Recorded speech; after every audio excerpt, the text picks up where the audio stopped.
Well, okay. I guess we're about ready to pour the seacast. I guess I'll just go over a few things I did to get ready for the pour. You know, first off, we made the transom skin over on the table, you know, and then put the spacer blocks in and glued them in place, and then tabbed in the transom skin on the inside in place. Then after that, we used the foam. We used the foam covered with clear packing tape to make forms to make the skins, and that all worked pretty well.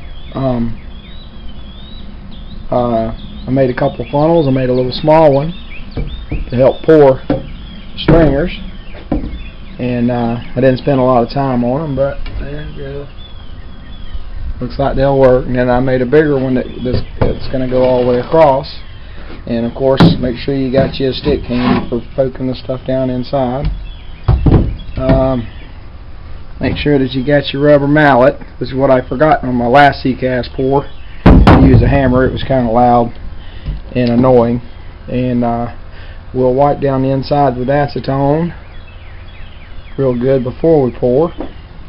I went ahead and put a little form up on this one here. I probably didn't need to, but I had the transom, the little homemade clamps that I left over from a previous wood transom that I had put in. But the space between my I'll take this out.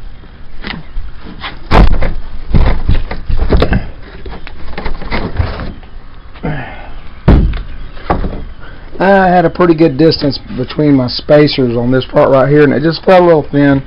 So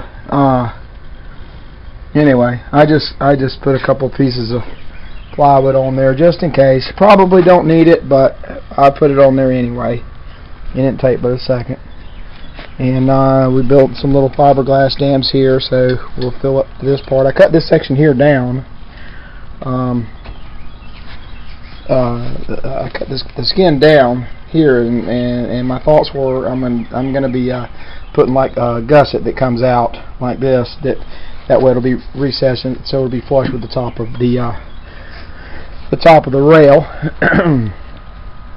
I got these little when I go to pour the inside stringers, or well, the outside stringers, I went ahead and put spacer blocks on the big center one about every 12 inches to you know, to help keep it in shape. Yeah, these right here, I think they'll be all right. They're kind of short, but if they act like they want to spread on me, I got these little clips that I can clip down on there and just kind of hold them in place. You know, when I pour it, I can just, you know, cap a few on there, and that'll keep the tops from spreading out wide from the heat of the seacast. But I think they'll do pretty good. And I went ahead and glassed in a little spot right here for the bow eye. And if I've got enough seacast left, I'll go ahead and pour that. It's going to be pretty tight, so I'll start with the transom and do the center stringers, and then do the two outside stringers, and hopefully I've got enough to at least do that. If not, then I may have to get some more, or I'll go to plan B, whatever plan B is. And other than that, oh yeah, and see the big monster hole over there in my transom. This right here is actually it's for a recessed swim ladder.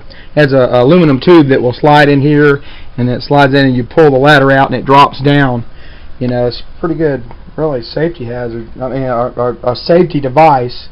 You know, that you really should have some kind of way, because you know, you get out there, it might be in the winter time, you have some clothes on or whatever, and you fall overboard and you're out there by yourself, and you know, sometimes it ain't real easy to climb back in the boat, and that way you'll be able to just pull the pin loose, slide it out, and you know, get yourself back in the boat, and you know, before you freeze to death. But anyway, I think that's pretty much it. We'll I guess the next thing is we'll mix up the seacast and get it poured. Thank you for watching.